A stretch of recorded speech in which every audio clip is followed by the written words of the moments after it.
Hello everyone, welcome back to my YouTube channel Enhance Education. Now today's we are doing chapter 4 determinant NCERT class 12 maths और आप इसमें देख रहे हैं CBSE और RTG के लिए कंटेंट। आज का ये हमारा लेक्चर 7 है और आज हमारा टॉपिक होगा adjoint and inverse of a matrix. तो एग्जाम्पल की हेल्प से हम इन दो टॉपिक को समझेंगे और साथ में इसके ऊपर बेस्ड जो हमारी एक्सरसाइज है NCERT की 4.5 उसके भी सॉल्यूशन देखेंगे। तो आप हमारे इस YouTube चैनल इनहेंस एजुकेशन को सब्सक्राइब कर सकते हैं फॉर फिजिक्स एंड मैथमेटिक्स। मैं यहाँ पर काफ़ी वीडियोस ऑलरेडी अपलोड कर चुका हूँ for class 11th and 12th। तो आप प्लेलिस्ट में जाकर इन वीडियोस को देख सकते हैं और पिछले लेक्चर जो इस चैप्टर के हैं वो भी अवेलेबल हैं, उसको भी आप देख सकते हैं। और इस तरह की और फर्दर वीडियोस के लिए आप हमारे इस YouTube चैनल को सब्सक्राइब जरूर करें and please like share and don't forget to hit the bell icon to get the latest videos. जो भी आपको वीडियोस हैं वो तुरंत मिलती रहेंगी। यही नहीं, आपके लिए यहाँ पर एक और चीज़ है, हमारी एक मोबाइल एप्लीकेशन भी है इनहेंस एजुकेशन के नाम से ही। इसको आप प्ले स्टोर से इंस्टॉल कर सकते हैं। इसका जो डिस्क्रिप्शन में लिंक भी अवेलेबल है वो मैंने यहाँ पर दिया हुआ है। डिस्क्रिप्शन में जाकर आप सीधा इसको इंस्टॉल करें। इंस्टॉल करने के बाद आप यहाँ पर देखेंगे कि इस तरह का कुछ इंटरफेस आपको मिलेगा, जिसमें नीचे की साइड में आपको एक ऑप्शन मिलेगा स्टोर का। इस स्टोर पर जाकर आप हमारे प्रीमियम कोर्सेज फॉर और कॉम्पिटिटिव एग्जाम्स एकेडमिक सभी के लिए यहाँ जाकर इसको एक्सप्लोर कर सकते हैं। और इसके साथ आप बहुत सी फ्री कंटेंट्स यहाँ पर अवेलेबल है, वो आप उसका फ़ायदा उठा सकते हैं। इन फ्री कंटेंट में आप फ्री स्टडी मटेरियल, हमारे वीडियो लेक्चर्स सारे अवेलेबल हैं, टेस्ट सीरीज आप ज्वाइन कर सकते हो, जो भी यहाँ लेक्चर्स हो रहे हैं उसके PDF नोट्स यहाँ पर आपको अवेलेबल हैं, टेलीग्राम ग्रुप और सभी हमारा सोशल मीडिया है वो आपको एक ही जगह पर इस ऐप में मिल जाएगा। आप हमारे बैच में ज्वाइन करने के बाद आप DPPs का फ़ायदा भी उठा सकते हैं। ओके, तो ये सब कुछ आपके लिए। आप चैनल को सब्सक्राइब करें, इस एप्लीकेशन को इंस्टॉल करें तो आपको इसका काफ़ी फ़ायदा होगा। तो चलिए हम स्टार्ट करते हैं अपना topic adjoint and inverse of a matrix. तो सबसे पहले हम बात करेंगे एडजॉइंट ऑफ अ मैट्रिक्स। तो हम पहले देख सकते हैं इसकी डेफिनेशन क्या है। तो एडजॉइंट ऑफ ए मैट्रिक्स जो है वो भी एक मैट्रिक्स होती है और उसको लिखने का तरीका है ADJ-A, यानी किसी भी मैट्रिक्स का एडजॉइंट इस तरह से लिखा जाता है। ये एक टेक्निकल डेफिनेशन क्या है इसकी कि the adjoint of A square matrix. तो जो भी हम एडजॉइंट निकालते हैं वो किसी स्क्वायर मैट्रिक्स का ही हो सकता है, ठीक है ना। Is defined as the transpose of the matrix. अब यहाँ पर कैपिटल A हमने पढ़ा है, ये कोफैक्टर होता है, तो कोफैक्टर की जो मैट्रिक्स होती है उसका ट्रांसपोज होता है। तो आप सिंपली इस तरह से समझ सकते हैं, ये आपको आसान होगा समझना कि एडजॉइंट जो है वो कोफैक्टर की जो मैट्रिक्स आती है उसको ट्रांसपोज कर दें। यानी यहाँ पर आप देखें, जैसे आपके पास ये मैट्रिक्स A है ना, और यहाँ पर उसके अंदर एलिमेंट्स हैं। अब अगर आप इस एलिमेंट्स की जगह उसके कोफैक्टर लिख दें और उनका ट्रांसपोज कर दें, तो जहाँ पर रो है उसको आप कॉलम बना दें और आप एलिमेंट की जगह कोफैक्टर लिखें, तो यहाँ कैपिटल A से इसको डिनोट करेंगे। यानी पहले एक टर्म अगर मैं थोड़ा सा इसको समझाने के लिए और ऐड कर दूं, यानी मैं एक लिखूं यहाँ पर फॉर एग्जांपल कोफैक्टर हम पिछली क्लास में पढ़ चुके हैं, तो उसको समझने के लिए आप हमारा प्रीवियस लेक्चर 6 जाकर देख सकते हैं, जिसका लिंक मैं आई बटन पर ऊपर यहाँ दे दूंगा। तो इसका अगर मैट्रिक्स का मैं कोफैक्टर बनाता हूँ, उसकी मैट्रिक्स बनाता हूँ, तो उसको इस तरह से लिखा जाएगा A11 है ना। अगर उसकी फर्स्ट रो की बात करूँ तो A12 एंड A13, ये सब A जो है कैपिटल है कोफैक्टर के लिए, ये A21 A22 A23 करेक्ट। और थर्ड रो में हम लिखेंगे A31 A32 एंड A33। तो ये मैंने मैट्रिक्स बनाई कोफैक्टर की मैट्रिक्स। इसका मुझे ट्रांसपोज लेना है, इसका मैं ट्रांसपोज लूंगा तो मेरा बन जाएगा फिर वो एडजॉइंट ऑफ है। बस ये करना है। मैट्रिक्स का एडजॉइंट निकालने के लिए हम कोफैक्टर की मैट्रिक्स का ट्रांसपोज लेंगे। तो यहाँ पर इसका ट्रांसपोज लिया तो जो फर्स्ट रो है वो फर्स्ट कॉलम बन गई। तो ये आपका हो गया, this is your matrix and this is the transpose of the same matrix. बस सिंपल इसको इस तरह से समझा जा सकता है। इसको थोड़ा सा हम एक 2x2 मैट्रिक्स के हेल्प से इसका एडजॉइंट निकाल सकते हैं। तो कैसे निकालेंगे यहाँ पर देखिए, सबसे पहले हम क्या निकालेंगे, अगर हम स्टेप वाइज बात करें, बिल्कुल बेसिक बात करें, तो हम कोफैक्टर से पहले हमने पढ़ा था माइनर, ठीक है। तो माइनर लिख सकते हैं हम इसका। तो माइनर में अलग अलग ना लिखकर माइनर ऑफ A यानी मैट्रिक्स बना देता हूँ इसकी, माइनर ऑफ A है ना, मैट्रिक्स की फॉर्म में लिखूंगा मैं। तो सबसे पहले मैं क्या लिखूंगा, जो 2 है हमारा 2 एलिमेंट है, ये एलिमेंट कौन सा होता है, फर्स्ट रो फर्स्ट कॉलम का एलिमेंट होता है A11। तो इसका जो माइनर हो, जो पिछली क्लास में हमने डिटेल में डिस्कस भी किया था कि इसका अगर माइनर निकालना है मुझे, तो मैं इस रो को डिलीट कर दूंगा, इस कॉलम को डिलीट कर दूंगा, जो बचेगा उसका डिटर्मिनेंट लूंगा। तो यहाँ पर 4 का डिटर्मिनेंट क्या होगा, 4 का डिटर्मिनेंट हो जाएगा आपका 4, करेक्ट। इस तरीके से अब सेकंड एलिमेंट, सभी एलिमेंट का माइनर निकालना होगा। सेकंड एलिमेंट हमारा है 3, तो 3 हमारा आ रहा है फर्स्ट रो में, है ना, तो उसको डिलीट कर दीजिए। और तो ये हमने इसको डिलीट कर दिया और सेकंड रो को डिलीट कर दिया, सेकंड कॉलम को सॉरी डिलीट कर दिया। तो जो बचा उसका डिटर्मिनेंट लिखेंगे, तो उसका डिटर्मिनेंट कितना हो जाएगा, उसका डिटर्मिनेंट हो जाएगा 1। तो उसके बाद 2 हमारे माइनर और रह गए और अब हमारा एलिमेंट है ये वाला, ठीक है ना। तो ये आपका किस रो में आ रहा है, ये second row and first column. 3 बच गया, 3 इसका माइनर हो गया, तो यहाँ पर आ जाएगा इस केस में 3। Okay, now the last one, last में अब हमारा है 4। तो 4 को अगर मैं यहाँ पर क्या करता हूँ, लोकेट करता हूँ, ठीक है, तो ये आपका 4 हो गया। ये हमारा आ रहा है second row and second column, दोनों डिलीट कर दिए, बच गया 2। 2 हो गया इसका डिटर्मिनेंट, यानी डिटर्मिनेंट ऑफ 2, तो वो 2 ही होगा। तो इतना मेहनत की हमने और हमने एक मैट्रिक्स ली जो है माइनर ऑफ ए। हम स्टेप वाइज कर रहे हैं। अब क्या करना है, अब मुझे एक मैट्रिक्स में अब लिख देता हूँ कोफैक्टर की, सॉरी ये क्या हो गया, कोफैक्टर। तो अगर मैं कोफैक्टर की बनाऊंगा, तो क्योंकि माइनर टेक्निकली हम माइनर निकालते हैं, तो कोफैक्टर तो हम उसी से निकाल लेते हैं। अब सिर्फ होता क्या है, पिछली क्लास में सारा हम डिटेल में पढ़ चुके हैं। तो ये वाला जो नंबर होता है, ये वाले जो एलिमेंट्स होते हैं, सिर्फ इसका हम साइन चेंज कर देते हैं, तो कोफैक्टर आ जाते हैं। यानी 4 और 2 तो एज इट इज रहेंगे, ठीक है ना, एज इट इज रहेंगे। तो ये हो जाएगा आपका -1 और ये हो जाएगा -3, ठीक है। इन दो काम क्या करते हैं, साइन चेंज करते हैं।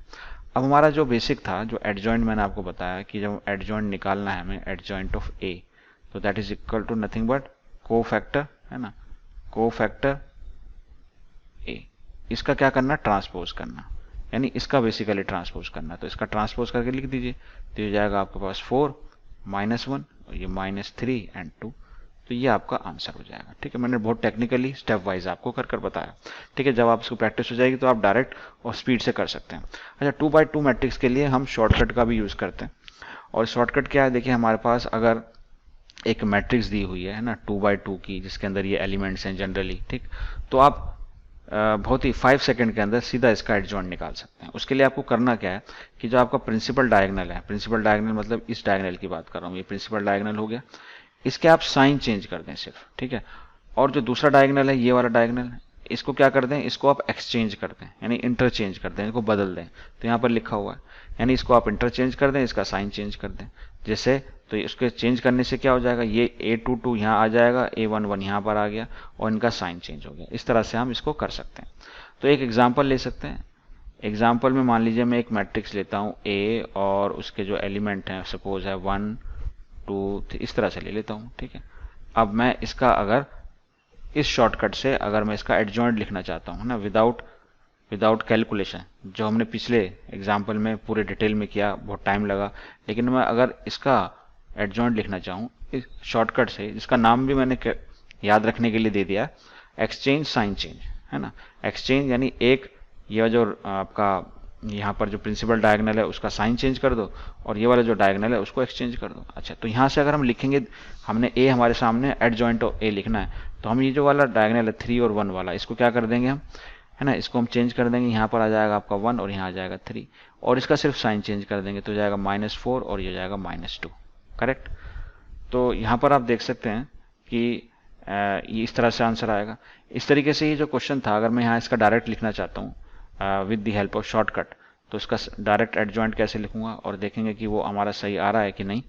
तो एडजॉइंट ऑफ ए, तो क्या करेंगे हम, देखिए, तो हम क्या करेंगे 2 और 4 को एक्सचेंज कर देंगे, तो हो जाएगा 4 और 2 और इसके साइन चेंज कर देंगे तो आ जाएगा -3 और -1। तो आप देख सकते हैं ये बिल्कुल सेम है, ठीक है ना। तो बड़ी आसानी से इस शॉर्टकट का यूज कर आप 2x2 मैट्रिक्स का एडजॉइंट निकाल सकते हैं। अब एक इंपॉर्टेंट प्रॉपर्टी की बात करते हैं हम। एडजॉइंट की एक प्रॉपर्टी है और इससे हम और काफ़ी चीज़ों को सॉल्व करते हैं। ये प्रॉपर्टी क्या कहती है कि अगर हम मल्टीप्लाई करते हैं मैट्रिक्स को with the adjoint of that matrix, या पहले एडजॉइंट ऑफ ए और फिर ए को मल्टीप्लाई करते हैं, तो हमारे पास जो रिजल्ट आता है वो आता है डिटर्मिनेंट ऑफ ए इंटू आई, ठीक है। तो इसका हम प्रूफ भी करेंगे कि ये मैट्रिक्स आती किस तरह से, ठीक है। चलिए इसका प्रूफ देख लेते हैं पहले और फिर हम आगे और इसके ऊपर बेस्ड क्वेश्चंस भी करेंगे। देखिए, अगर यहाँ पर हम जनरली लें मैट्रिक्स को, तो हमारी मैट्रिक्स मान लीजिए एक 3x3 की मैट्रिक्स हम ले लेते हैं। तो एक 3x3 की मैट्रिक्स में जनरल मैट्रिक्स लिखूंगा तो मेरे पास ये मैट्रिक्स है, मान लीजिए क्या हो गया, हाँ मैट्रिक्स हमारी जनरल मैट्रिक्स हो गई A11 है ना, A12 A13, दूसरा रो हो गया A21 A22 A23 and then A31 A32 and A33। तो ये हमें सपोज एक 3x3 की मैट्रिक्स दी हुई है, ठीक है। तो मुझे अगर इसका एडजॉइंट निकालना है ना, तो एडजॉइंट कैसे लिखेंगे इसका, तो इसका जो एडजॉइंट होगा, एडजॉइंट ऑफ ए है ना, एडजॉइंट ऑफ ए, उसको हम लिख सकते हैं इस तरह से है ना, वो हमें मालूम है, हम ट्रांसपोज लेते हैं तो A11 अब A12 यहाँ ऐसे लिखेंगे, यानी कि हम ट्रांसपोज लेते हैं कोफैक्टर वाला, कोफैक्टर का ट्रांसपोज। तो A13, तो रो को हमने कॉलम बना दिया है ना, A21 A22 एंड A23, और ये हो जाएगा आपके पास A31 A32 एंड A33, ठीक है। तो मैट्रिक्स आ गया, उसका एडजॉइंट आ गया, करेक्ट। अब हम प्योरली यहाँ इसको मल्टीप्लाई कर देखते हैं, दोनों को मल्टीप्लाई करेंगे, यानी हम मल्टीप्लाई कर रहे हैं ए को with adjoint of A, simple बिल्कुल इसको प्रूव करेंगे और देखेंगे कि यह आता है कि नहीं आता, ठीक है। तो हम पहले मैट्रिक्स लिखेंगे अपनी, मैट्रिक्स हमारी क्या है, A11 A12 A13, correct, and then A21 A22 A23 and A31 A32 A33, correct. अब हम एडजॉइंट की मैट्रिक्स लिख लेंगे यहाँ पर, और वो है आपकी capital A11 A12 A13 then A21 A22 A23 and then last A31 A32 A33, correct. अब हम मल्टीप्लाई करेंगे, तो जैसे हम मैट्रिक्स को मल्टीप्लाई करते हैं, हम कैसे मल्टीप्लाई करते हैं, हम मल्टीप्लाई करते हैं रो एंड बाय कॉलम, यानी इसकी first row and first column को मल्टीप्लाई करेंगे। उसके बाद हम फर्स्ट रो को सेकंड कॉलम से मल्टीप्लाई करेंगे है ना, और उसके बाद फर्स्ट रो को थर्ड कॉलम से मल्टीप्लाई करेंगे, यानी पहले आपका ये काम होगा, फिर आपके पास इसके साथ ये मल्टीप्लाई होगा, फिर आपके पास ये मल्टीप्लाई होगा, तो हमारा फर्स्ट रो के एलिमेंट्स आ जाएंगे, ठीक है। अब थोड़ा सा यहाँ ध्यान देने वाली बात है, और हमने प्रीवियस लेक्चर में कोफैक्टर्स की प्रॉपर्टीज पढ़ी थी, तो उनका यहाँ पर यूज होगा, तो मैं थोड़ा सा आपको दिखा भी देता हूँ वो प्रॉपर्टीज। देखिए, ये हमारे लास्ट लेक्चर की प्रॉपर्टीज हैं, कोफैक्टर्स प्रॉपर्टी।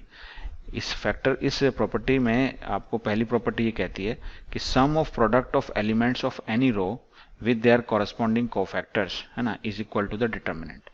यानी इस तरह से अगर लिखा है हमारे पास, मान लीजिए फर्स्ट रो की अगर हम बात करूं, तो फर्स्ट रो के एलिमेंट का मल्टीप्लिकेशन है ना कॉरस्पॉन्डिंग कोफैक्टर के साथ हो, और उनको सम ले लिया जाए, और उसके बाद सेकंड एलिमेंट हो गया और उसका कॉरस्पॉन्डिंग कोफैक्टर हो गया, प्लस थर्ड एलिमेंट हो गया फर्स्ट रो का और उसका ही कोफैक्टर हो गया, तो इसको आप प्रोडक्ट लेते हैं, then that is equal to determinant है ना, वो डिटर्मिनेंट की वैल्यू के बराबर आएगा। यानी कि अगर आपके पास मैट्रिक्स ए है तो उसका वैल्यू जो होगी डिटर्मिनेंट होगी, अगर ऐसा नहीं होगा तब इसकी वैल्यू 0 होगी। यानी आप डिफरेंट रोज का मल्टीप्लिकेशन करते हैं, कॉरेस्पॉन्डिंग का नहीं करते हैं, तो वो 0 आता है। तो इनका यूज होगा, ये प्रीवियस चैप्टर में पढ़ चुके हैं। आप यहाँ पर देखेंगे फर्स्ट रो एंड ये आपकी रो है जो कॉलम बनी हुई है, तो फर्स्ट रो कॉरेस्पॉन्डिंग है, कॉरेस्पॉन्डिंग का रिजल्ट आता है डिटर्मिनेंट, ठीक है। तो अगर मैं डिटर्मिनेंट, फर्स्ट जो एलिमेंट बनेगा यहाँ पर वो मेरा बन जाएगा डिटर्मिनेंट, अगर मैट्रिक्स ए है तो डिटर्मिनेंट उसका हो गया डिटर्मिनेंट ऑफ ए। उसके बाद first row and second column तो डिफरेंट हो गया, यहाँ पर डिफरेंट रोज हो गई, तो उसका जो आंसर आएगा दैट इज इक्वल टू 0, और फर्स्ट रो और थर्ड रो तो ये भी 0 हो जाएगा, ये हो जाएगा। अब उसके बाद जब हम बात करेंगे नेक्स्ट है ना, तो नेक्स्ट किस तरह की बात होगी, नेक्स्ट में हम लेंगे इसकी सेकंड रो को मल्टीप्लाई करेंगे है ना, और हम बारी बारी कॉलम लेंगे, तो ये हो जाएगा आपके पास first row and then second row and first row different होने की वजह से 0, ये दोनों सेकंड होंगे, कॉरेस्पॉन्डिंग होंगे, तो ये आपका डिटर्मिनेंट के बराबर, ये 0, ये भी 0 हो जाएगा, ये भी 0 हो जाएगा, और ये थर्ड रो है ना होगी तो यहाँ पर ये भी डिटर्मिनेंट के बराबर आएगी। अब ये मैट्रिक्स है तो इसमें से हम एक सिंगल है ना टर्म को कॉमन ले सकते हैं, तो यहाँ पर ये कॉमन आ जाएगा डिटर्मिनेंट, ठीक है। सभी एलिमेंट से डिटर्मिनेंट ए कॉमन ले लेंगे, ठीक है। अब हमारे पास क्या बच जाएगा, फिर हमारे पास एक मैट्रिक्स बचेगी 1 0 0, 0 1 0 और ये 0 0 1 और ये होती है आइडेंटिटी मैट्रिक्स। तो that is equal to determinant of A, है ना, एंड आई। तो ये हमारा रिजल्ट आ गया। तो ऐसा ही हम इसको अगर एक्सचेंज करें, है ना, यानी एडजॉइंट ए और ए को मल्टीप्लाई करें तब भी ये आएगा। तो इस तरह से हम बहुत सिंपली इस आइडेंटिटी को प्रूव कर सकते हैं। तो फीलिंग आनी चाहिए कि आई किस तरह से, ठीक है। तो इसके ऊपर हाँ चलिए, अब आगे हम एडजॉइंट की प्रॉपर्टी और भी पढ़ेंगे, लेकिन उससे पहले एक डिटर्मिनेंट की प्रॉपर्टी है जिसका यूज आगे प्रॉपर्टी में होगा, एडजॉइंट वाली प्रॉपर्टी में होगा। तो इसको आप देखें, इसको आप याद रखें कि अगर आप डिटर्मिनेंट लेते हैं of product of matrices, then it is equal to product of the their respective determinants, ठीक है। इसको बहुत इंपॉर्टेंट है, इसको आप याद रखें। तो ये एक इंपॉर्टेंट प्रॉपर्टी है। एक और प्रॉपर्टी होती है डिटर्मिनेंट की, यानी अगर किसी मैट्रिक्स का डिटर्मिनेंट 0 हो जाए, है ना, 0 हो जाए, तो ऐसी मैट्रिक्स को हम बोलते हैं सिंगुलर मैट्रिक्स, है ना, that is called singular matrix. और अगर वो नॉन जीरो हो तो उसको हम बोलते हैं नॉन सिंगुलर मैट्रिक्स। तो ये आप याद रखेंगे, दो word, singular and non singular matrix.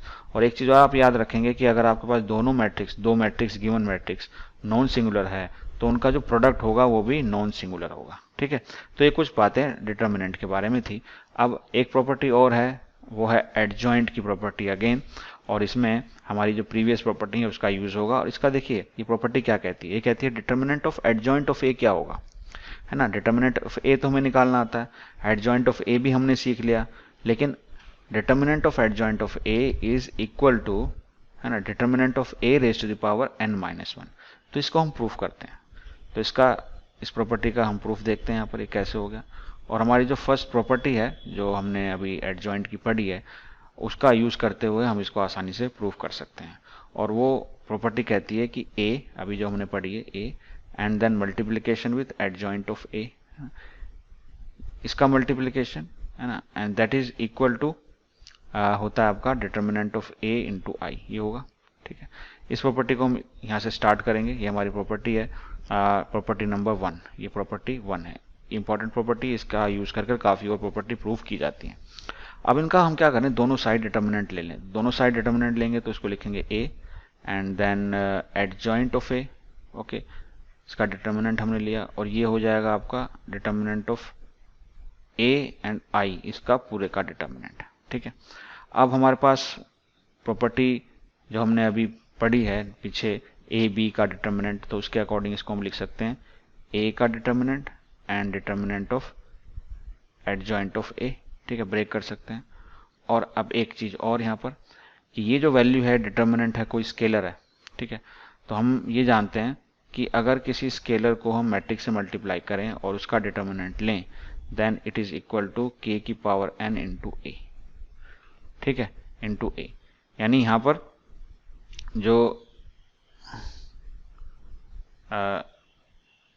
पर जो n है, n is the order of matrix a। तो इसका यहाँ पर यूज करते हुए हम इसको ऐसे लिख सकते हैं कि जो a है ये एक स्केलर हो गया, k की जो वैल्यू है वो यहाँ पर डिटर्मिनेंट ऑफ a है, यानी एक नंबर है। तो k क्या हो, कोई नंबर ही तो है। तो अगर वो डिटर्मिनेंट के अंदर आ रहा है तो according to that determinant of a यानी k है, और k की पावर क्या हो गया, n हो गया, और ये हो गया डिटर्मिनेंट ऑफ i, ठीक है। और एक चीज हमने यहाँ और यूज की थी, हमने एक ये भी यूज किया था कि अगर a b का डिटर्मिनेंट है तो हम इसको लिख सकते हैं determinant of a into determinant of b। तो दोनों ही प्रॉपर्टी का यूज यहाँ पर हुआ है, करेक्ट। अब यहाँ पर अगर हम इसको डिवाइड कर दें डिटर्मिनेंट ऑफ a से, तो ये हो जाएगा आपका determinant of adjoint of a, okay, और ये होगा आपका डिटर्मिनेंट ऑफ a की पावर n। i का डिटर्मिनेंट तो क्या होता है, दैट इज इक्वल टू 1, और यहाँ पर है डिटर्मिनेंट ऑफ a। तो इसको ऊपर करेंगे तो हमारे पास आ जाएगा adjoint of a is equal to determinant of a की पावर n-1। तो दैट इज हेंस प्रूव्ड। तो ये हमारी बहुत ही सिंपली हम इस प्रॉपर्टी को प्रूफ भी कर सकते हैं, ठीक है। अब एडजॉइंट आप समझ गए, कुछ प्रॉपर्टी भी इसकी समझ गए। अब है आपका inverse of a matrix. Inverse of matrix क्या होता है, थोड़ा सा मैं इसको अलजेब्रा की अगर हेल्प से समझाने की कोशिश करूं, तो मान लीजिए आपकी कोई एक स्क्वायर मैट्रिक्स है। इनवर्स जो होता है वो किसी स्क्वायर मैट्रिक्स के लिए होता है। सबसे पहली बात तो ये है ना, ये कहता है कि a square matrix A is said to be invertible, है ना, यानी अगर इनवर्स निकाल रहे हो कि जिसका अगर इनवर्स पॉसिबल है तो उसको हम बोलते हैं इन्वर्टिबल। और नॉन सिंगुलर भी बोलते हैं, है ना। नॉन सिंगुलर मतलब अगर उसका डिटर्मिनेंट की वैल्यू जीरो नहीं है, it's not equal to zero, then it's called non singular. If there exist a matrix B, जब आपके पास एक और मैट्रिक्स बी हो, इस तरह की मैट्रिक्स हो कि अगर आप ए को बी से मल्टीप्लाई करें तो आपके पास आई आइडेंटिटी मैट्रिक्स आ जाए, या बी को ए से मल्टीप्लाई करें तो भी आइडेंटिटी मैट्रिक्स आ जाए। यानी कहने का मतलब है अलजेब्रा में जैसे हम देखते हैं कि 2 है और 2 को हम अगर मल्टीप्लाई करना चाहते हैं, किससे मल्टीप्लाई करें कि हमारा 1 आ जाए, है ना। तो वो जो क्वेश्चन मार्क जो है, वो जो नंबर है यहाँ पर, इसको मल्टीप्लाई करने पर 2 से 1 आ जाएगा, वो कहलाया जाएगा 2 का इनवर्स। तो 2 का इनवर्स यहाँ सिंपली हम समझते हैं 1/2 होता है ना। 2 का इनवर्स 1/2 होगा। अगर मैं मैट्रिक्स ए ले रहा हूँ तो मैं यहाँ कह रहा हूँ कि मैं ए मैट्रिक्स को किससे मल्टीप्लाई करूँ कि मेरा 1 नहीं, अब 1 तो होता नहीं मैट्रिक्स में होता आइडेंटिटी मैट्रिक्स, कि आइडेंटिटी मैट्रिक्स आ जाए तो किससे मल्टीप्लाई करूँ। तो आप कहोगे कि आप ए को मल्टीप्लाई कर दो 1/a से। लेकिन मैं अगर ऐसा कहता हूं तो ऐसा पॉसिबल नहीं है मैट्रिक्स में। क्यों पॉसिबल नहीं है? क्योंकि 1/a का मतलब हो गया कि आप डिवाइड कर रहे हैं ए से, यानी मैट्रिक्स से, है ना। और division is not possible in matrix, तो डिवीजन हो नहीं सकती, तो इस तरह का केस वहां नहीं बन सकता, यानी आप ए से डिवाइड नहीं कर सकते। तो यहाँ पर कुछ और चीज होगी, यहाँ पर कुछ और होगी। और आप जब मल्टीप्लाई कर रहे हैं तो मैट्रिक्स को आप मैट्रिक्स से ही मल्टीप्लाई कर सकते हैं। तो मान लेते हैं यहाँ पर कोई मैट्रिक्स ही तो आएगी, तो मान लेते हैं कि वो मैट्रिक्स जो है, उसको नाम देते हैं मैट्रिक्स बी है वो, ठीक है। उसको मल्टीप्लाई करते हैं तो वो आई आ जाता है ना। और जिससे मल्टीप्लाई करने पर आई आ जाता है, उसी को हम बोलते हैं इनवर्स ऑफ दिस मैट्रिक्स। तो यहाँ पर बी जो है वो क्या होगा, वो होगा इनवर्स ऑफ ए, यानी बी जो होगा, B is nothing but is called inverse of A, ठीक है। अब आप कहोगे कि आपने ये लिखा कि b is a inverse of a, और यहाँ आप लिख रहे थे कि ये पॉसिबल नहीं है, और इसका मतलब, तो इसका मतलब डिफरेंट है। इसका मतलब a इनवर्स का मतलब अगर आप ये लिखते हैं, बहुत बच्चे ऐसा समझते हैं कि यहाँ पर इनवर्स का मतलब, जैसे हम अलजेब्रा में पढ़ते हैं, हम पढ़ते हैं कि 2 की पावर -1 है तो हम इसको 1/2 लिख देते हैं, करेक्ट है ना। लेकिन आप a इनवर्स, है ना, a इनवर्स को अगर आप 1/a लिखते हो तो ये पॉसिबल नहीं है, क्योंकि मैंने बताया कि इसके अंदर डिवीजन होता ही नहीं है। तो -1 का मतलब यहाँ पर वो नहीं है जो यहाँ पर है अलजेब्रा में, जो मतलब है वो यहाँ पर मैट्रिक्स में बिल्कुल भी नहीं है। तो यहाँ पर 1 जो है ना, ये जो 1 है, it is a style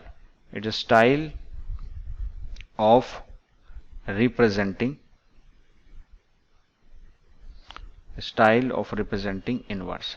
inverse को लिखने का एक तरीका है, इसका मतलब बिल्कुल भी ये नहीं है कि इसकी पावर ये है। It is not a power, है ना, it is not a power. तो मान लीजिए अगर आपके पास लिखा हो a की पावर -1/3, सॉरी a की पावर -3, तो माइनस का मतलब यहाँ बिल्कुल भी ये नहीं है कि इसको आप डिनोमिनेटर में लिखेंगे। इसको आप ऐसे लिख सकते हैं कि a inverse and then it's power 3, तो ऐसा लिख सकते हैं। और इनवर्स बिल्कुल भी आप ऐसा नहीं लिख सकते, तो ये आप कंफ्यूजन बिल्कुल हटा लें। तो a का इनवर्स तभी पॉसिबल है जब उसके पास, आपके पास एक और मैट्रिक्स है जिसको मल्टीप्लाई करने पर आपके पास आइडेंटिटी मैट्रिक्स आए, ठीक है। तो वो मैट्रिक्स मान लीजिए कोई भी हो सकती है, तो हम उसको रिप्रेजेंट करते हैं a इनवर्स से, ठीक है।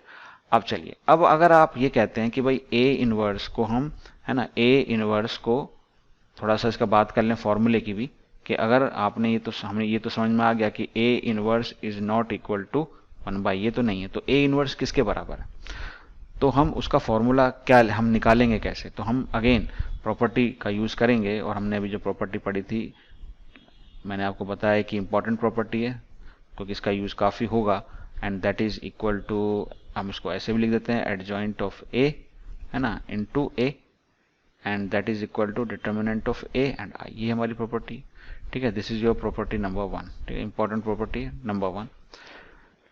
अब इसमें अगर हम डिवीजन, देखिए a से तो डिवाइड नहीं कर सकते, मैट्रिक्स से डिवाइड नहीं कर सकते, लेकिन हम डिटर्मिनेंट से डिवाइड कर सकते हैं, जो डिटर्मिनेंट एक नंबर होता है। तो यहाँ अगर हम डिटर्मिनेंट ऑफ a से अगर इसको डिवाइड करें तो इसको ऐसे लिख सकते हैं a, है ना, और इसको लिखेंगे एडजॉइंट ऑफ a और divided by determinant of a, और इसको लिख देंगे adjoint of a and divide by determinant of a and then a।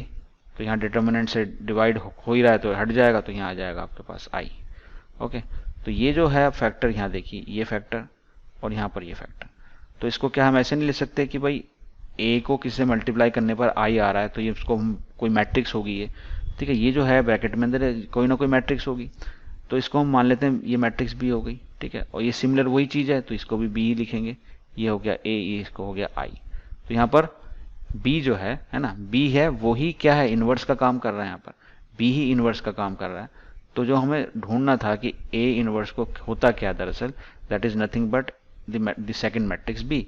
और ये हमने किसकी जगह लिखा है, हमने इसको लिखा है एडजॉइंट है ना of A and divided by determinant of A. तो ये आपका फॉर्मूला हो गया इनवर्स का, इसको आपको याद रखना है। और इनवर्स निकालने के लिए आपको इसी का यूज करना होगा, यानी आपको डिटर्मिनेंट निकालना होगा उस मैट्रिक्स का और उसका एडजॉइंट निकालना होगा, then you will be able to find the inverse. तो इस फॉर्मूले से हम इनवर्स निकाल सकते हैं, ठीक है। तो ये इनवर्स आपको समझ में आ गया, ठीक है। अब एक थ्योरम है आपकी एनसीईआरटी की, और ये थ्योरम कहती है कि एक स्क्वायर मैट्रिक्स ए है ना इज इन्वर्टिबल है, वो इन्वर्टिबल है यानी उसका इनवर्स एग्जिस्ट करता है, तभी करता है when A is a non singular matrix. तो इसको हमें प्रूफ करना है, ठीक है। प्रूफ करते हैं, देखिए पहले क्वेश्चन को समझिए। ये कहता है कि स्क्वायर मैट्रिक्स है ए और वो इन्वर्टिबल है ना। अगर ये गिवन है कि इन्वर्टिबल है यानी उसका इनवर्स है, तो अभी हमने पढ़ा है कि किसी भी मैट्रिक्स का अगर इनवर्स है, यानी अगर ए का इनवर्स है, तो उसके पास हमारे पास एक सेकंड मैट्रिक्स होगी जिसको हम बी या सी कुछ भी कह सकते हैं। तो हम बी ले लेते हैं, एक सेकंड मैट्रिक्स होगी बी, यानी अगर उससे मल्टीप्लाई करें या हम बी को ए से मल्टीप्लाई करें तो हमारे पास आइडेंटिटी मैट्रिक्स आती है। ये हमें कहा कि ये ए जो है एक इन्वर्टिबल है, उसका इनवर्स है, तो ये वो सेटिस्फाई करेगा, ठीक है। अब वो कह रहा है ये तभी पॉसिबल है when A is non singular, यानी ये कह रहा है ये पॉसिबल तभी है, वो नॉन सिंगुलर है। इसका मतलब ये हुआ कि that not equal to zero, तभी पॉसिबल है, यानी ये वाला केस तभी पॉसिबल है जब ये होगा। यानी इसका मतलब, इसका इम्प्लीकेशन ये है, इसका सीधा सीधा मतलब ये है कि ए का डिटर्मिनेंट की वैल्यू नॉन जीरो होगी, ठीक है। ये हमें प्रूफ करना है, मैथमेटिकली हम इसको ऐसे समझ सकते हैं। हमें यहाँ पर दिया हुआ है, अगर हम इस जो हमें गिवन है A B A is equal to Y, इसका डिटर्मिनेंट ले लेते हैं सपोज, तो हम लिख सकते हैं ए बी डिटर्मिनेंट या बी ए डिटर्मिनेंट है ना, और that is determinant of I, हम ऐसा लिख सकते हैं यहाँ से। तो हमारे पास डिटर्मिनेंट की प्रॉपर्टीज, हम इसको लिख सकते हैं determinant of A into determinant of B, या इसको हम ऐसे भी लिख सकते हैं determinant of B into determinant of A. अच्छा, आई यानी आइडेंटिटी मैट्रिक्स का डिटर्मिनेंट कितना होता है, दैट इज इक्वल टू 1। अगर किसी दो नंबर्स का मल्टीप्लिकेशन 1 है तो इसका बिल्कुल ये मतलब हो ही नहीं सकता कि इनमें से कोई भी नंबर जीरो होगा, जीरो तो होगा नहीं, नॉन जीरो होगा। यानी जो हमें यहाँ से इन्फ्रेंस मिल रहा है, जो यहाँ मतलब मिल रहा है, वो ये मिल रहा है कि इसके अंदर जो मैट्रिक्स ए है that can not be equal to zero. यानी अगर आपको ये दिया हुआ है तो ये हम जो मतलब निकलेगा, जो इम्प्लीकेशन इसका निकलेगा वो ये होगा कि ए जो है इज नॉन जीरो, है ना। तो यही हमें प्रूफ करना था। तो हैंस प्रूव्ड कि अगर हमारा है ना A B is equal to B A is equal to I है, ये गिवन है, तो इसका मतलब ये हुआ कि determinant of A is not equal to zero और ए इज नॉन सिंगुलर, ठीक है। तो इस तरह से आप इसको प्रूफ कर सकते हैं। चलिए अब कुछ हमारे पास एग्जाम्पल हैं। हमने जितना अभी तक पढ़ा है, हमने एडजॉइंट पढ़ा और हमने इनवर्स पढ़ा। तो इस क्वेश्चन में आपको दोनों ही चीजें पूछ ली गई हैं। आपसे पूछा गया है कि आप वेरीफाई करें, जो हमारी प्रॉपर्टी थी फर्स्ट प्रॉपर्टी, उसको प्रूफ करने के लिए कहा गया है। न्यूमेरिकल वैल्यू इस टाइम यहाँ पर दी हुई है, जनरलाइज हम प्रूफ कर चुके हैं, और साथ में आपको इनवर्स भी निकालना है इसका, ठीक है। तो हम सबसे पहले इसका डिटर्मिनेंट अगर कैलकुलेट करें तभी हम इसका इनवर्स भी निकाल पाएंगे, ठीक है। और हमें यहाँ पर पहले इसको एडजॉइंट भी निकालना होगा और हमें ये वेरीफाई भी करना होगा। सबसे पहले हम इसका डिटर्मिनेंट यूज कर लेते हैं, इसका डिटर्मिनेंट निकाल लेते हैं ए का। तो मैं इसको अगर एक्सपेंड करूँ फर्स्ट रो कह लूँ, ठीक है, तो इसकी वैल्यू आ जाएगी 1 एंड दिस इज 4 4 16 -9 देन -3, और ये हो जाएगा आपके पास 4 -3 एंड देन +3, और इसके साथ आ जाएगा आपके पास 3 -4 and that is equal to 7 -3 and 1, this is -3 and that is equal to 1, ठीक है। And this is not equal to 0, तो ये 0 के बराबर नहीं है। तो हम ये कहेंगे, हम यहाँ ये कह सकते हैं कि ए इनवर्स एग्जिस्ट करेगा, है ना, एग्जिस्ट करेगा। यानी अगर आपका डिटर्मिनेंट ऑफ ए 0 हो जाता है तो आपका इनवर्स भी एग्जिस्ट नहीं करेगा। आप ये फॉर्मूले से भी देख सकते हैं। तो हमने यहाँ फॉर्मूला पढ़ा था, वहाँ पर आप देखो डिटर्मिनेंट कहाँ है आपका, डिनोमिनेटर में, और डिनोमिनेटर में जो वैल्यू होगी वो जीरो नहीं होनी चाहिए। अगर जीरो होगी तो इन्वर्स एग्जिस्ट नहीं करेगा, यानी डिटर्मिनेंट को क्या होना चाहिए, नॉन जीरो होना चाहिए। ठीक है, तो हमें सबसे पहले डिटर्मिनेंट चेक करना होता है कि कहीं जीरो तो नहीं है। अगर वो जीरो हो गया तो आपका इन्वर्स ही एग्जिस्ट नहीं करेगा। ठीक है, इस बात को पहले हम चेक कर लेंगे। तो हमने डिटर्मिनेंट निकाल लिया, हमने देखा कि now it's sure that A inverse exist करता है। अब हम इन्वर्स निकालने से पहले हम क्या करते हैं, पहले यहाँ एडजॉइंट निकाल लेंगे। एडजॉइंट में हम इसको भी वेरीफाई कर पाएंगे और उसकी हेल्प से हम इन्वर्स भी निकाल लेंगे। ठीक है, तो हमारे पास ए तो दिया हुआ है, अब हम एडजॉइंट निकालेंगे। तो एडजॉइंट ऑफ ए, तो एडजॉइंट ऑफ ए निकालने के लिए हम पहले क्या करें कि यहाँ पर कोफैक्टर की मैट्रिक्स निकाल लें तो ज़्यादा बेटर रहेगा। उसका फिर हम ट्रांसपोज ले लेंगे। तो कोफैक्टर की मैट्रिक्स को निकालते हैं, कोफैक्टर। ठीक है, कोफैक्टर ऑफ ए निकालते हैं। ठीक है, तो एक बड़ा डिटर्मिनेंट बना लेते हैं यहाँ पर हम। ठीक है, तो हम स्टार्ट करते हैं इस मैट्रिक्स ए से, और सबसे पहले एलिमेंट यहाँ लिखेंगे ये वाला 1, और हम टेक्निकली तो माइनर निकालेंगे। ठीक है, तो माइनर ही फर्स्ट जो एलिमेंट होगा वो कोफैक्टर और माइनर सेम होगा, यानी प्लस साइन के साथ आ जाएगा आपका माइनर, यानी हम यहाँ लिखेंगे प्लस। ठीक है, और जो डिटर्मिनेंट बन रहा है यहाँ पर वो बन रहा है आपका 4 3 3 4। ये जो माइनर है, ये जो डिटर्मिनेंट है वो माइनर है M11, प्लस साइन लगा दिया तो वो बन गया आपका A11। ठीक है, अब नेक्स्ट जो है आपका सेकंड एलिमेंट के लिए हम कोफैक्टर लिखेंगे, और सेकंड एलिमेंट यानी रो 1 का सेकंड एलिमेंट दैट इज 3। ठीक है, तो वो क्या होगा, इसके लिए हम फर्स्ट रो को डिलीट कर देंगे और जिस कॉलम में आ रहा है उस कॉलम को डिलीट कर देंगे। और क्योंकि हम कोफैक्टर लिख रहे हैं तो यहाँ पर माइनस साइन के साथ इसका माइनर लिख लेंगे, तो ये माइनर आ जाएगा आपका 1 1 एंड 3 4। ठीक है, इस तरीके से हम पूरी मैट्रिक्स पूरा ये मैट्रिक्स को बनाने वाले हैं, कोफैक्टर की ये मैट्रिक्स बना रहे हैं। ओके, चलिए अब थर्ड कॉलम की बात, थर्ड एलिमेंट लिखेंगे। फर्स्ट रो का थर्ड एलिमेंट यानी 3 है, तो ये आपका आ रहा है फर्स्ट रो में और थर्ड कॉलम में, तो इसको डिलीट कर दिया। उसके बाद हम प्लस साइन के साथ माइनर लिख लेंगे तो वो कोफैक्टर बन जाएगा, दैट इज 1 1 4 एंड 3। करेक्ट, चलिए इस तरीके से हम करते चले जाते हैं और पूरी हम मैट्रिक्स को यहाँ पर बना लेते हैं।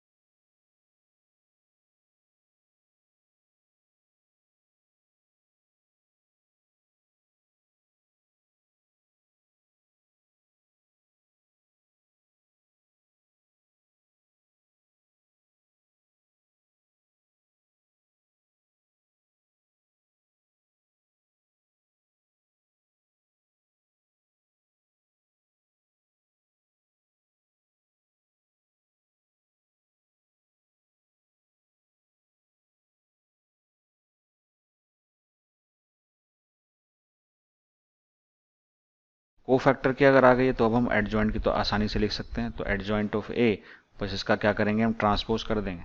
तो ट्रांसपोज करके लिखेंगे इसको 7 देन -1 हो जाएगा -3 है ना 1 0 एंड दिस इज -3 है ना 0 एंड 1, तो दी हो जाएगा आपका एडजॉइंट।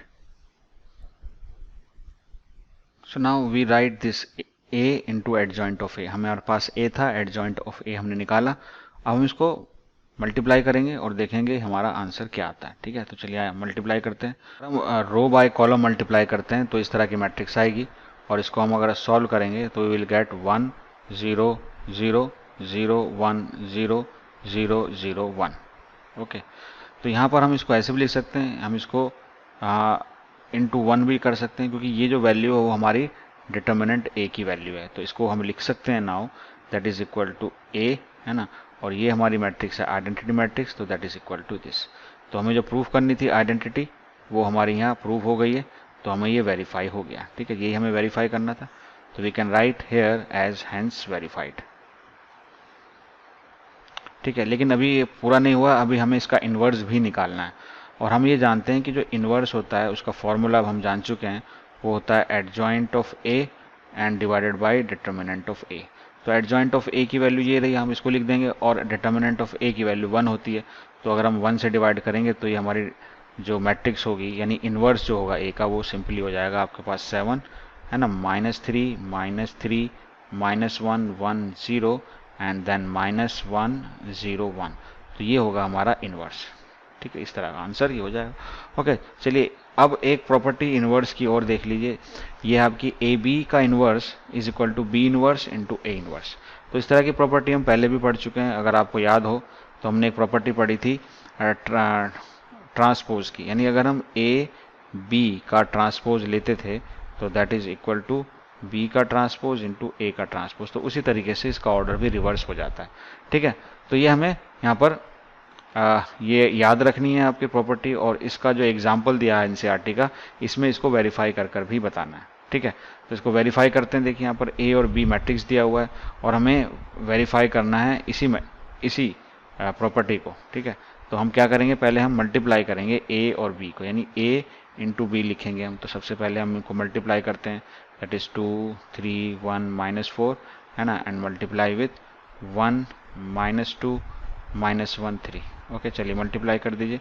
तो 2 2 जा 1 एंड देन -3, देन 2 2 जा -4 +9, this is 1 and this is minus +4, this is -2 and this is -12। Okay, तो ये ए बी जो है वो आ जाएगी आपकी, that is -1 and this is +5, this is 5 and this is -14। Correct. तो क्योंकि हमें ए बी का इन्वर्स निकालना है तो पहले हमें चेक करना होगा कि ए बी नॉन सिंगुलर है या सिंगुलर है, यानी ये नॉन सिंगुलर होनी चाहिए। तो हम ए बी का पहले क्या निकालेंगे, डिटर्मिनेंट निकालेंगे। ओके, तो इसका डिटर्मिनेंट निकाल लीजिए। तो हो जाएगा आपके पास 14 -15 that is equal to -1, so it is not equal to 0। तो हम कह सकते हैं कि ए बी का इन्वर्स जो होगा ना, ए बी का इन्वर्स एग्जिस्ट करेगा, हम उसको निकाल सकते हैं। ओके, तो पहले इसको इस तरह से चेक करते हैं, और इसके यानी कि एग्जिस्ट करता है तो हम इसकी वैल्यू को यूज़ कर सकते हैं। अब हमारे पास ए है, अब हमें ए इन्वर्स और बी इन्वर्स के बारे में भी देखना होगा। तो इसलिए हमें पहले ए का डिटर्मिनेंट चेक करना होगा क्या आ रहा है। तो यह आ जाएगा -8 -3 that is equal to -11, not equal to 0, है ना। एंड बी का अगर हम डिटर्मिनेंट निकालेंगे तो ये हो जाएगा आपके पास 3 एंड -2, ये हो जाएगी इसकी वैल्यू 1। ओके, और ये भी नॉट इक्वल टू 0 है। तो हम लिखेंगे A inverse and B inverse, है ना, बोथ एग्जिस्ट। इनका एग्जिस्ट का पता इसी से चलेगा कि ये मैट्रिक्स नॉन सिंगुलर होनी चाहिए। ठीक है, अब हम ए बी इनवर्स अगर हमें निकालना है तो उसको कैसे निकालेंगे।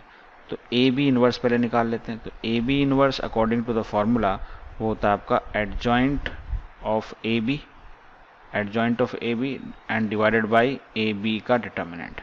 अब adjoint of A B, adjoint of A B, ये हमारा ए बी है, इसका एडजॉइंट अगर मैं निकालूं, और शॉर्टकट से मुझे मालूम है मैं इसको निकाल सकता हूं, मैं प्रिंसिपल डायगोनल का साइन चेंज कर देता हूं। तो हो जाएगा -5 एंड दिस इज -15, सॉरी ये भी आपका 5 ही है, ये भी 5 ही है। ठीक है, 5 5 है, तो -5 -5 हो जाएंगे दोनों यहाँ पर।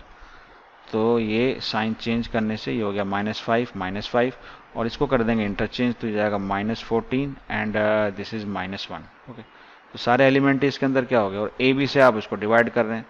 अब ए बी का जो डिटर्मिनेंट है वो आपका आ रहा है -1। तो अगर आप इसको -1 से डिवाइड करते हैं, -1 से, तो ये आपका सिंपली हो जाएगा 14 5 5 एंड 1। इसको हम लेते हैं आपकी इक्वेशन 1। थोड़ा यहाँ पर करेक्शन है, यहाँ जो हमने लिखा था ये 5 5, एक्चुअली ये 25 था, थोड़ा सा इसको करेक्ट कर लें। तो ये जो है हमारा 25 होगा, this is equal to 25 and कहाँ गया और 25 14 -25 वो आएगा आपका -11। करेक्ट, तो यहाँ -11 आएगा, तो ये हो जाएगा 1/11, ये आपका होगा ए बी का इन्वर्स। ठीक है, अब हम लिखेंगे यहाँ पर बी इन्वर्स ए इन्वर्स का मल्टीप्लिकेशन। तो बी इन्वर्स ए इन्वर्स हमें पहले निकालना पड़ेगा और उसके बाद हम उसको करेंगे मल्टीप्लाई। ठीक है, तो हम सीधा लिख लेते हैं यहाँ पर। हम इसको देखिए ऐसे लिख सकते हैं, हम इसको लिख सकते हैं, ये हो गया आपका, और इसको एडजॉइंट ऑफ बी लिखेंगे, उसके बाद 1/a determinant and adjoint of A लिखेंगे। ठीक है, तो हमारे पास ये डिटर्मिनेंट जो है बी, ये आपका है आपका -11, यहाँ लिख लेते हैं। एडजॉइंट ऑफ बी यानी ये बी है, इसको हम शॉर्टकट से अगर इसका डिटर्मिनेंट बनाएं, सॉरी इसका मैट्रिक्स बनाएं, इसका इन्वर्स एडजॉइंट लिखें तो हो जाएगा आपके पास 3 1 एक्सचेंज कर दिया इसको और इसका साइन चेंज कर दिया तो ये हो जाएगा सिंपली प्लस प्लस, है ना। और मल्टीप्लाई ये 1/a जो है, a हमारा 1 है तो ये 1 हो गया, और a का एडजॉइंट लिखेंगे तो ये हो जाएगा, यानी यहाँ पर इसको हम एक्सचेंज करेंगे तो ये हो जाएगा -4, ये हो जाएगा आपके पास 2 और ये हो जाएगा -1 एंड दिस इज -3, इस तरह से ही हो जाएगा। ठीक है, तो अब हम इसको करेंगे मल्टीप्लाई, तो नीचे हमारा आ रहा है -11, तो इसको हम -11 नीचे लिख लेते हैं और इसको हम मल्टीप्लाई करेंगे दोनों मैट्रिक्स को, तो मल्टीप्लाई होने के बाद ये हो जाएगा आपके पास -12 -2 then -9 +4, this is -4 -1 and this is -3 and +2, correct. तो ये होगा आपके पास -1/11, हो जाएगा आपके पास -14, this become -5, this become again -5 and this become -1, correct. तो माइनस से इसको अगर आप मल्टीप्लाई कर देते हैं तो हो जाएगा 1/11, तो this become 14, this is 5, this is 5 और ये हो जाएगा आपके पास 1। ठीक है, तो ये हमारा हो गया सेकंड। तो हम फर्स्ट और सेकंड से, है ना, फर्स्ट और सेकंड से चेक कर सकते हैं, है ना। From first and second we can write कि ए बी का inverse is equal to B inverse A inverse. ये आपका एग्जाम्पल है, इसके बाद हम एक्सरसाइज स्टार्ट करेंगे और हमें एक मैट्रिक्स दी हुई है ना, और this matrix A is given और हमें प्रूफ करना है, यहाँ पर हमें इस इक्वेशन को सेटिस्फाई कराना है कि दैट इज इक्वल टू 0। ठीक है, तो देखिए हमारे पास ए तो है, तो हम पहले लिख लेंगे a² हमें लिखना पड़ेगा, a² की जरूरत पड़ेगी तो हम उसको मल्टीप्लाई कर दो मैट्रिक्स को लिख सकते हैं, ये 2 3 1 2, है ना। ठीक है, जल्दी से आप इसको दो मैट्रिक्स का मल्टीप्लिकेशन लिख लें, तो मल्टीप्लाई करेंगे तो ये हो जाएगा आपके पास 2 2 4 एंड +3 एंड देन 2 3 6 +3 2 6 और ये जाएगा 1 2 1 2 एंड 2 1 2 और ये जाएगा 3 1 3 +2 2 4। ठीक है, तो ये होगा आपके पास 7 4 12 7, ये हो जाएगा आपके पास a²। तो अब लिख देते हैं यहाँ पर a² -4a + i, चेक करते हैं इसको। तो a² क्या हो गया 7 12 4 7, उसके बाद 4 टाइम्स ऑफ a, है ना, यानी यहाँ पर a है 2 3 1 2 और प्लस i आपके पास 1 0 एंड 0 1, करेक्ट। चलिए, तो ये हो जाएगा आपके पास 7 12 4 7 और यहाँ पर मल्टीप्लाई करेंगे सभी एलिमेंट्स को 4 के साथ, तो हो जाएगा 8, ये हो जाएगा 12, ये 4, ये हो जाएगा 8 और ये हो जाएगा आपके पास 1 0 0 एंड 1। ठीक है, अब सारा ऑपरेशन एक साथ लगाएंगे आप फर्स्ट एलिमेंट पर, तो 7 -8 + 1, उसके बाद 12 -12 + 0, ये जाएगा 4 -4 + 0 और ये जाएगा 7 -8 + 1, करेक्ट। तो दैट इज इक्वल टू, ये होगा आपका 0, ये भी हो जाएगा 0, ये भी हो जाएगा 0 और ये भी हो जाएगा 0, तो दैट इज इक्वल टू 0। तो हेंस प्रूव्ड, है ना, हेंस वेरीफाइड लिख सकते हैं इसको, हेंस वेरीफाइड। ठीक है, तो ये इक्वल टू 0 आ गया, यानी ये 0 मैट्रिक्स है।